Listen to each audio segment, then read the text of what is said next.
Bismillahirrahmanirrahim. Welcome back to my channel. Today we're going to look at our Mayhem PortaPack and a Keyfob and what are some of the applications which are present in our Mayhem PortaPack.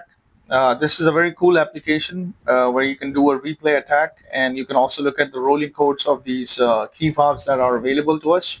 Generally we use them to like unlock and lock our vehicles and things like that, and how easily these Keyfobs are vulnerable, and we're going to look at the security protocol for this. So right now, this key fob is from a vehicle called Suzuki. That's the brand, and they tend to use rolling codes, which means the code changes. But if you can capture them, you can apply a replay attack on your vehicle and try to lock and unlock the vehicle. I already made a comprehensive video on it, but I just wanted to show you on behalf of using a Mayhem PortaPack. The video that I used a software called Universal Radio Hacker, which is available for your platforms, different platforms like Linux and I believe Windows and Mac. But we're going to use our PortaPack. PortaPack allows us to actually see the signals. There are different applications which are there. The first thing that we're going to look at an application called audio. So once you click on audio, you can clearly see the spectrum right now. There's nothing happening. When I press my key fob, you can see that there's a signal that is there. So, but here in this, you cannot do much with the signal. You're not seeing the payload, you're not seeing the data, you're not seeing anything else, but you are just only seeing just the signal, the presence of the signal. Universal Radio Hacker allows you to actually see the data bits and things like that. You can also watch my other video. I'll leave a link to it. There are some other applications which are also there, for example, search. So in this search, you will see this bar when I press this key button, key fob, that this will go up. I'm just like telling you about different applications which are there, but at the end, I'm going to introduce a very cool app that is there in your PortaPack that you can use. As you can see this, when I press this button, you can see that signal strength is going up, which means there's something that is being received at 315 megahertz. Generally, there's Japanese and I think American, they operate at 315 megahertz, while European, they operate somewhere around 433 megahertz. That's the frequency of your key fobs. The other tool that is available to us, we can go to our search. You can go to a scanner app as well.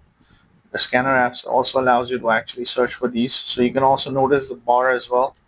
This will tend to change when the bit is being transmitted right here. When the data is being transmitted from your key fob. You can also go ahead and look at some other application. The scanner we have already seen. So for example, if you want to look at some other application, for example, let's say let's do a recon. You can also do recon. You can change the frequency to any frequency you want, and so on and so forth. You can also look at the application called Looking Glass.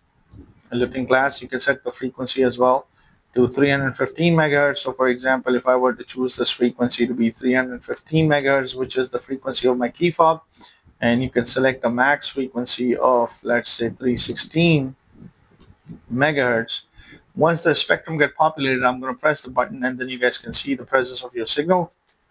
So this is my signal. Again, this is my unlocking button that I'm pressing. You can also see the signal and things like that.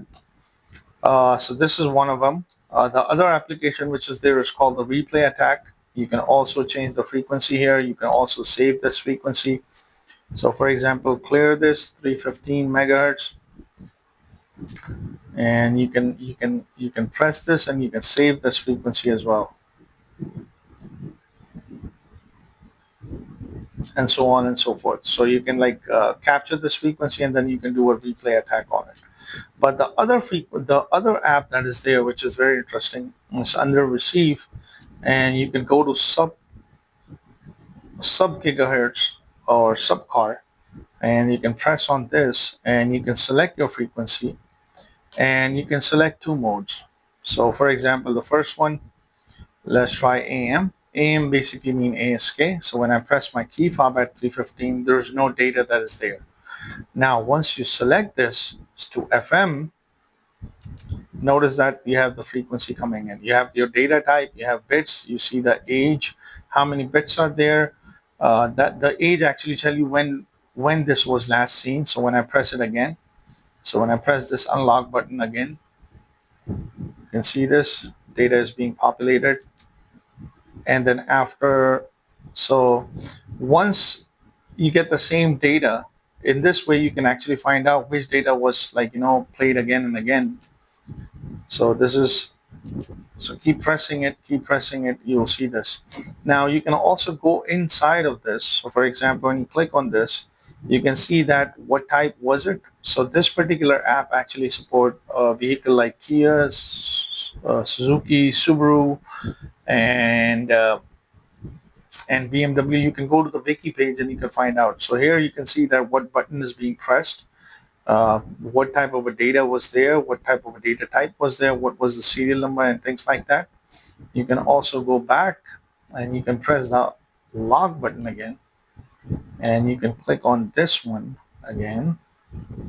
You can see that this button is changed. Now the button is changed as 15. On button number 15, it has a Kia type. I don't know why Suzuki is giving us Kia V5, but this is actually a key fob for a Suzuki vehicle.